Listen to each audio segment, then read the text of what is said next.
What's up, everybody? Welcome back to Season 2 of the BuzzKlub. I am your host, Bintu Honeybee. We are discussing today today's youth, what's next for our youth in terms of education, poverty, and violence. Today we have Essence Cohan, freelance blogger for Everything Girls Love.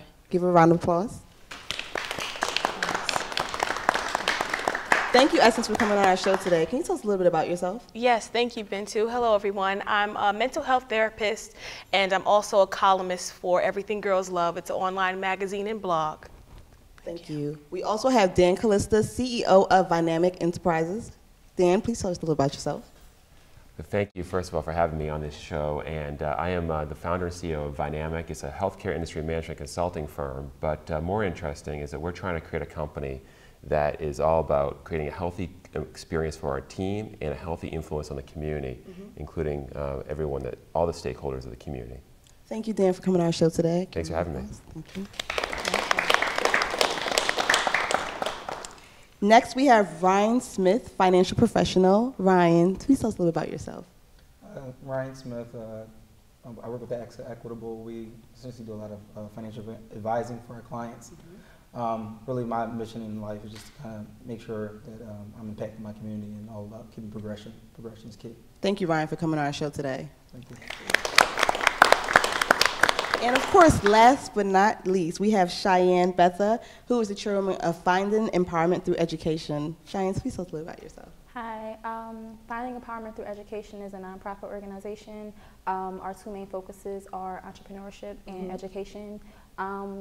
We seek to help eliminate some of the restrictions that we face in the urban communities, well, particularly here in Philadelphia, from the lack of education. Yeah, that's what we do. Thank you, Cheyenne. Thank you. Well, most recently, I got the opportunity to go to the Boys and Girls Club conference in Orlando, Florida, and Colin Powell came to speak. And he stated an alarming statistic, which was that after a young African-American boy born after 2001 has a 1 in 3 chance of going to prison. Why do you guys think that that's the case? I mean, that was very alarming to me. Anyone could take that. Essence? Yes. Oh, yeah, I'm just thinking about that. That is very alarming, that statistic, 1 in 3. That's quite unfortunate. I feel like a lot of the times when I'm looking at the youth, in particular, the younger ones that are coming up, the family dynamic is not as strong as it once was. I mean, the statistics of the family dynamics is that there are lots of single parent homes that can be successful, but there are many that aren't. And so I feel like we're not really raising our kids in a community. That community, you know, takes a village. We're not really believing in that theory anymore. So when we talk about family dynamics, we're meaning that, you know, a lot of families do have one single parent household, yes. But it's more prevalent in which type of community do you feel? I feel like it's more prevalent in, obviously, the Black community. And overall, I feel like it's a cycle of misinformation and miseducation and poverty. There is no one place that we can say, okay, this is the problem, this is where it started. We have to look back, you know, through our entire history. Many people say that we are not indigenous to this country, when in fact there were Native Americans and they were Black people. But just the process of, you know, coming through the Middle Passage and enduring slavery and even post-slavery, I think we are still suffering from a lot of those conditions mentally, physically, psychologically, and it's manifesting today in our younger generation. Now, I just want to add that a statistic like that as well is so alarming that there's an opportunity for eye-opening experience here to create, what can we do to change that stat? And how do we move forward? And that's what's great about this program today. That we can create, and I think one of the big things can be new role models and experiential. And mentors. Mentors, and all getting involved in the community. I mean, another thing that we're noticing is that in terms of like mentorship, a lot of African-American youth in general don't have a strong male mentor that comes out and helps. Why do you feel that a lot of older Black men are you know, shying away from really stepping up to the plate and becoming male mentors? I'll take it. I really can't understand why older Black males don't come back and look at their community and say, okay, how can I now that I'm successful, how can I, you know, start impacting the generation that was before me? And I think that is a big disconnect, is that our youth don't see the successful Black African American that are doing big things, and our CEOs and our CFOs and our big major companies. So I feel that can be a disconnect at times. Absolutely. I'd like to weigh in. I think that maybe they aren't coming back because maybe they feel like they haven't reached a level of success where they're respectable enough to be looked up to. And I think that once you realize that you can be successful in your own right, whether that means you're successful if you're paying your bills on time, if you're holding down a job, and you know, you may not be with your child's mother, or even if you are, you're just living, active in your family, and that's successful enough. Right. I think that's very important. Now, most recently in Philadelphia, over 25 schools have been closed. A lot of schools have been shut down, and the community has been up in arms about that. Why do you think that this is happening, and what do you think is the future because of this? What would be the effect of this? I'd like to speak on that one. It's funny because I network and connect with a lot of people through Facebook. Social network is one of the mainstays in this generation and going forward. Yes. And the brother asked me, well, how do you feel about the schools being shut down in Philly? And this is probably the day after it happened. It was announced in the media. And at the time, I was kind of not angry about it, but the way I feel is just that, let them shut them down. They're not teaching our kids anything. They're not really learning, But I had to take a step back and separate my own feelings about the situation from the actual issue. And, I think it's a misappropriation of funds. The politicians aren't putting the money where it should be. The system is broken. The education system is broken. I think the future of education is homeschooling. We have to homeschool our children, and it's not to say that charter schools and public schools are the devil and need to be eradicated completely, but the system as it stands now, it is not designed to educate and create just the environment for the success that we're creating robots, basically. We're teaching children what to think, how to think. We're giving them misinformation, and it's not really helping them after school. A lot of kids drop out because they don't feel like the information that's being given to them is relevant. They don't, they say, how do I use chemistry outside of class? Right. But if you make that relevant and show them how exactly you use chemistry in everyday life, it would be more interesting. Well, they talked a little bit about that at the conference as well, when talking about STEM in these schools, science, technology. Right. And they were saying people are teaching science wrong in the schools. Right. It's just she was like, I'm a scientist. I don't hypothesize. Right. I just I explore. Right. And children are scientists from birth, and that's what we need to realize. They can teach us a whole lot. Because of the world that they live in. I think the way to really capture children is to pique their curiosity. Yeah.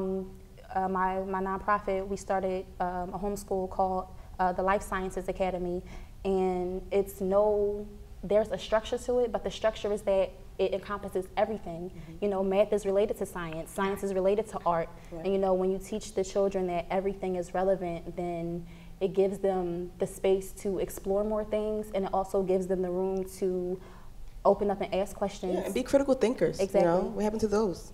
Exactly. Did you want to say anything? Yeah, actually, I wanted to, I agree with you in a way where you're like, well, shut them down. I don't feel that way completely, to be honest, but I do feel like when you don't have the amount of enrollment, in addition to the curriculum, but when kids aren't being required by their parents, like, are you going to school? Right. Or making sure that, they're coming home with these attendance, the lack of attendance is ridiculous, and so that's why they're closing down a lot of these schools and combining them, because they're like, we don't have enough students to fill up these classrooms. You have empty buildings, and then poor teaching, of course, that goes along with it. But another thing that a friend of mine worked for West Philadelphia High School. Okay. And he discussed something with me. He said, teachers don't necessarily always feel safe in these schools. Right. What about that? How are we dealing with that in the schools? Like, are these schools safe anyway for these students and for the teachers? This is another reason why students are dropping out and why teachers are absent, alarming amount of days, and they have people filling in. What's going on with the safety issues? I don't know. I just feel like it goes back to the cycle of dysfunction in our society, because people are violent when they lack resources. Yeah. You don't see billionaires breaking into people's houses and robbing stores. And this is not to justify any behavior, but a person who does not see the relevance of schoolwork and who does not have the resources they need to even attend school or have the correct uniform or have the supplies they need for school, they're going to feel like they need to go out and take things and do things that are not legal to get what they need. Which brings me to the next point. How can we provide high quality education to lower income families? You know, I mean, I used to work in Montessori. These students, they get so much. You know, the parents are paying for them to be there. You know, like, how can we provide this stuff for our youth in the inner city? What do you think? I really feel like, I'll let you take this, but I really feel like it starts at home. You know, I have a 5-year-old daughter, and you turn every possible circumstance or situation into a learning experience. You know, you turn everything into a learning experience. You create a learning environment in your home. Absolutely. You know, you set up posters and you teach children about different cultures and you interest them in things other than, you know, what we see on TV. Those reality shows are killing us. Yes, they really are. It's like garbage for the mind. But I think it starts at home. It really starts at home. Everything, manners, responsibility, accountability, all of these things start at home. It starts with the parents, essentially. Right. I would completely agree with what she's saying. And go back kind of what you said about the schools closing. Yes. I mean, they're closing down 25 schools, but what you kind of see in the dynamic of Philadelphia is a lot of charter schools coming along. Right. And to kind of go with, you're saying you kind of introduced another way of thinking. Right. What a lot of these charter schools are doing, they're introducing different ways of teaching the same curriculum. Right. So it's not that they're closing 25 schools, they're just kind of rearranging. Right. Some are going to stay in the Philadelphia school system, but some are also going to go to charter schools and kind of get the other side and be able to experience those things. Yeah, you know, I think that what we're seeing is it's a fundamental organizational problems. I mean, the system is broken, and we're all aware of it. Yes. And it's time to just, I'm not sure if that these particular schools are the right ones to close or not, but I think we can agree on that there needs to be some changes. And we need to start finding those successes, because there are success stories out there. Yes, there are. And find that success story and then invest in that. Right. You know, the approach that I like to think about is, you know, that you take some action, you learn from it, you see what works, and then you invest in that, you build. So act, learn, and build. And if we can just get back to the core, what really matters, and learn from that, invest in it, and learn and build from that, act, learn, build, then we can build this back up together. Yes, indeed. I agree. I really like that, Dan. Thank you for that comment. You know, now that I'm looking around, you know, like we said, the family is the base, the foundation, the core. You know, well, what role does advocacy play, you know, in trying to restructure the families in these communities? Like, how can we help these families, you know, rebuild? How can young people go out there and really change what's going on in terms of education in the communities? I think that we need to remind the people that we are the power, and you have the power. It doesn't take, you know, 1 million followers on Twitter or Instagram, or it doesn't take a large bank account to take a leadership role. You know, it doesn't take anything that, you know, you see as celebrity on TV. It doesn't take that to be an advocate. If you some people may not be into community organizing, but if you know, are someone who does hair maybe, try and start relationships with young girls in your community, you know, have them come and get their hair done and speak to them about womanhood or even your own experiences growing up in life. I think we need to put the power back in people's minds that, you know, you are where it starts. It starts with each individual. What I would say, kind of piggyback on what you're saying, is that I do a lot of career days and panels and things like this. And one thing that I noticed is that a lot of the advocacy programs that we have are not always touching the most at-risk children. Right. Like, for example, I did a career day on Saturday, and I'm talking to the staff, I'm like, well, it's on Saturday. Right. The kids who are here are probably not the ones that need the most attention. Right. And I think that's one of the biggest flaws that I see is not the advocacy not reaching the families and the kids who are at most need. Right. Well, I think what we're hitting on is that spirit of role models and taking some action and getting involved. And pushing those kids. Maybe I'll take a group of kids on a Saturday if there's a career day, you know, taking some time out of your own busy schedule and saying, you know what, nobody else is going to take them. Their mother and their father, they can't, they go to work, I'll take a group of kids. And, you know? and not just the kids that raise their hand, but the kids that's in the back that's not raising their hand. That's absent. The ones that are invisible. Exactly. You know? Exactly. We see you. Or the ones who are just telling jokes, you know, to try to laugh off maybe some insecurities there. Exactly. They're the ones, even the most confident ones, you can kind of tell. And that's funny because you touched upon that, because I think a lot of times we also have to rebuild the self-esteem with the youth. I think they don't know it's okay to be yourself. You know, everyone wants to be a follower, and Yes. most of the things that we're following aren't the most positive, you know, especially in our inner city youth. The boys want to be rappers or ball players, and what do the girls want to be? So it's all about fashion or the next girl on the TV show. So we definitely want to show them, like, you can be whoever you want to be, you know, because you are already someone amazing from the door, you know. I think when you look at cause and effect, I'm sorry, Essence. When you look at cause and effect Juicy of that, topic. when you look at cause and effect of that, it's like, okay, all the guys want to be rappers or ball players, all the girls want to be the next video chick, and it's like, why? Because we watch TV, and this is what we see on TV. This is what we equate with success. With and financial beauty. success as desirable. well. Exactly. You know? So we have no other positive images that look like us. You know what I mean? Our teachers in school don't look like us, so we don't want to attain to be that. You know, we don't have any positive astronauts. We don't know any black female scientists. You know what I mean? Can I just say that another thing that I learned at the conference, the conference was juicy, guys. I see. Was that right now Microsoft has about 6,000 jobs that they can't fill. Okay. 6,000 jobs. And a small percentage, but 20% is with females, you know. You're right, you know, they don't know that a scientist woman can be cool, you know, that you can work for Microsoft and make billions of dollars, you know, you just got to go to school and learn. So we have to kind of promote that more. We have to make being smart cool again. And sexy. Yeah. Because it can be, you know. Don't bring sexy back, bring smart back. Right.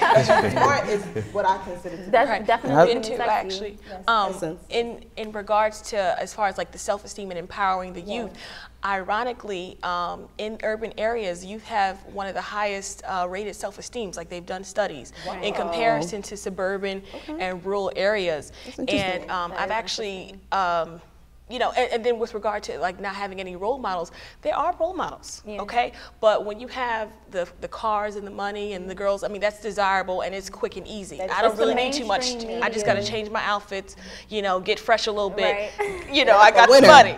But there's the Michelle Obamas. I mean, there's even this councilwomen's, local councilwomen, councilmen. And I kind of coined a theory, I call it urban arrogance. And it's basically when there are people who are more concerned with their self-image and self-relevancy, and to the point where it impedes them from growing. Wow.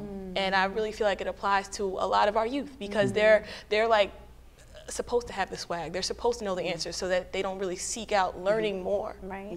Thank you so much. Thank you guys so much for coming on our show today. When we come back, we will turn the cameras on to this audience and see what they have to say.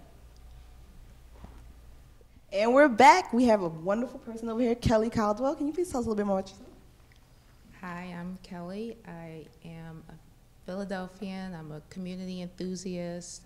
I've worked on projects with Bintu before, and I just want to say that you have a dynamic panel. The conversation is just very on point and it's very imperative. And I just had a comment, actually. I really loved the direction that the panel was going in as far as creating engines for learning, because I believe for every generation, the way that you capture that generation, it evolves. So how we were captured is not going to be the way we can grab the attention of the younger generations. This is more of a digital age. And I do believe that how to impact them, we have to get into their world. And you have to create a platform that, I love that term of making smart cool. Bringing smart back. Right. Smart come back. I think that's really important. And I just, again, wanted to just expound on those ideas of using that digital age to bring them in.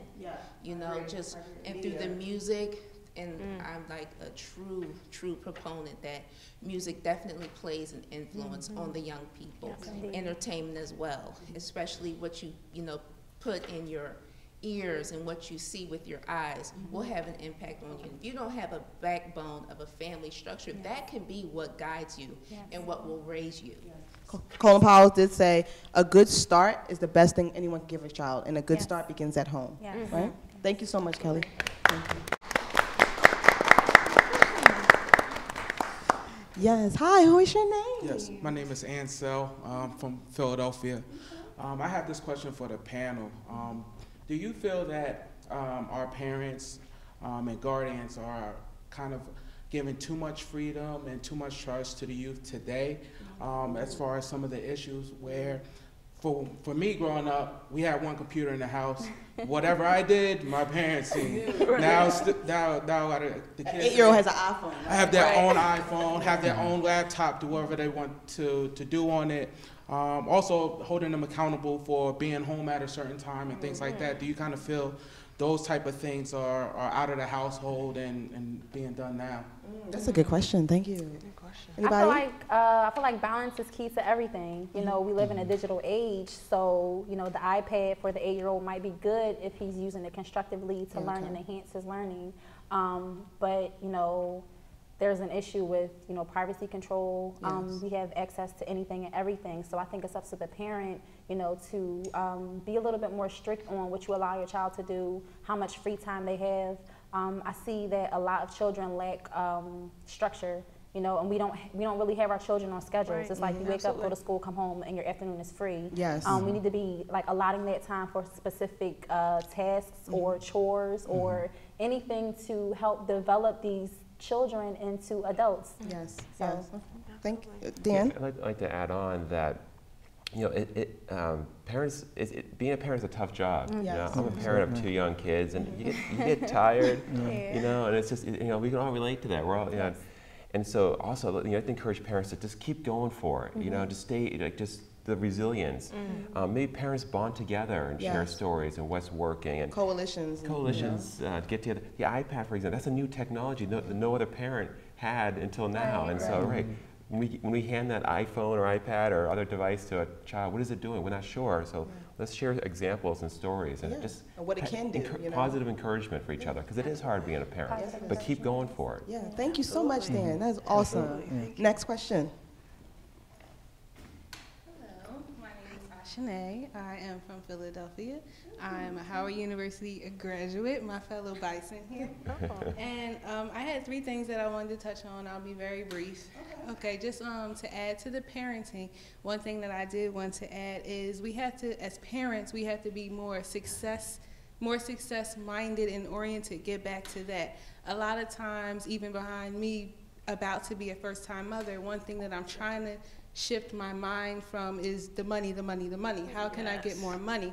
I have to now shift back into goals that I had when I went to school, when I graduated, versus when I graduated, couldn't find a job, and then it just became about the money. So now being a parent, I'm bringing myself back to what are my goals? What do I want to do to succeed, to show my child what success is? Because a lot of parents nowadays, if you don't know, they don't have jobs. Right. They just make money. Right. It's none of your child's business how you make money, just as long as you're able to feed them and provide for them. So they see their parents sometimes, you know, sleep till 1 o'clock, but they're still able to buy them the Jordans and, you know, provide them with the best foods, and then that becomes an issue. Also providing for them, making them the center of your everything, and not just, sometimes you may have to wear the Kmart flip-flops versus the Jordan along with your son, because a lot of times kids will turn to violence because they can't dress the way other kids can, or they don't have lunch money. Okay, next, so I'll be fast.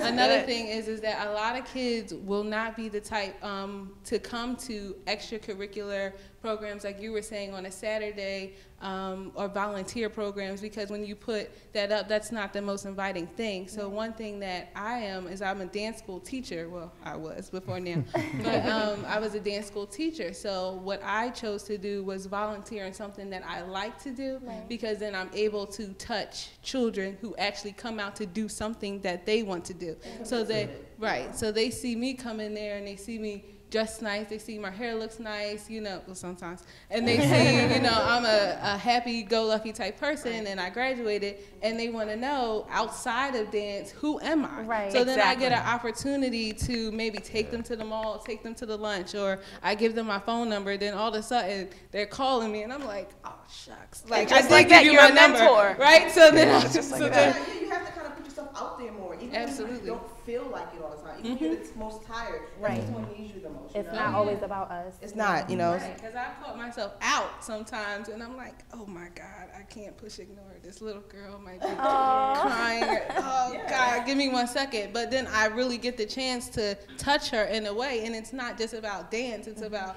school, you know, and that's actually happened to me. So we had to go outside and just posting the pictures up on the wall for the volunteer programs. We had to do things that we like to do and bring them in. Okay, last but not least, I definitely think that, and this is the first time I got a chance to think about it, is as far as the school shutting down and charter schools opening up, I think a major positive thing about that is that you have to actually apply to a charter school and get in. So that provides a positive aspect. So then that's giving families something to look forward to. We're dealing with kids who may never get acceptance letters to college or anything like that. So it gives them a sense of pride about something. Oh, my child got into charter school, this, that, and the third. So now we're developing a positive competition between the lower income students or people per se. Thank you so much, Angelina. Thank you.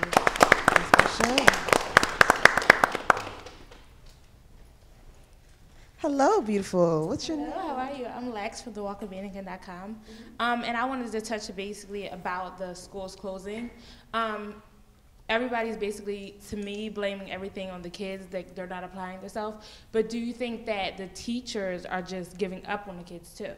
Is that the city giving up on Oh God, our I kids? have so much to say about that. I've heard about that. One of the biggest disconnects is that we're not learning from people that look like us. You know, most, even like elementary through high school teachers are white females between 20 and 40 years old. So when you're learning from someone who doesn't look like you, and that's the dynamic that we see in public schools, and it's not the teacher's fault. You know, she's coming to work, she needs a paycheck, and the children are coming to learn, but, you know, it creates a different atmosphere when, you know, the teacher doesn't really relate to the student. You know, a lot of these teachers don't see black kids outside of their 40 hours a week, you know, so there is no nurturing, there is no deep connection outside of, okay, take this test and pass it back in. And the kids are like, well, I don't know this lady, she doesn't know me, she doesn't want to teach me. And it's just like a cycle of frustration and aggravation. And I think that plays a humongous role in why students don't even want to come to school a lot of times. Can I interject? But I also feel like we need to develop diverse environments because the world is diverse. And I do believe that there are white teachers who, you know, do relate to the students. You know, Right. it's how these first-time teachers. A lot of them may not be coming in and meeting these kids where they are, saying, you know, where you come from, really getting to know them and their background and what's going on with their families. Because if they really got a chance to talk to them and communicate, then maybe it would help them their job a lot more easier. Right. We don't want to teach our especially our African American youth that, you know, it's like a black world, because it's not. You know, it's a world that has endless amount of colors and nationalities and all types of things. We want to teach the kids to have an international approach. That's what I like to think about. That's just my opinion. And I like to add that I think a lot of what we've been talking about is that it starts in the family. Yeah.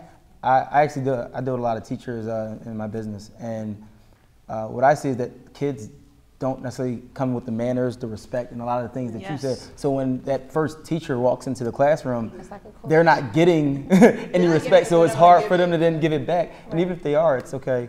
Right. You have, let's say 29 out of 30 are, you have that one kid that's really, you know, pushing that and making it very hard for that teacher to do their job. So I feel like it's a two-way street that I think a lot of times starts in the household, that those issues could be addressed. I agree. Thank you guys so much for tuning in today to today's panel. You got any last remarks that you'd like to say before we go? Well, yeah, I would like to say, well, thank you, Bintu, for this opportunity, and also that we want to empower the parents and empower, I mean, we're all in agreement that it really starts in the home. So we want to empower the parents to really do the maintenance and work with the kids, step up and stay involved in your kid's life. Yes. Thank you. And, you know, I look forward to part 2 of What's Next for Our Youth, because this conversation is by far not over at all. We are just beginning. Thank you guys. Tune in every Tuesday night, 9:30, channel 66 on Comcast, and 29 on Verizon. You've officially been buzzed.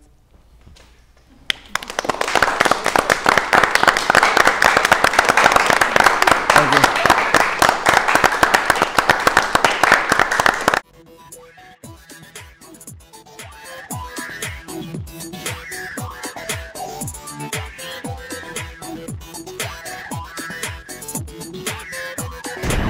Thanks for watching. I'll see you again next time.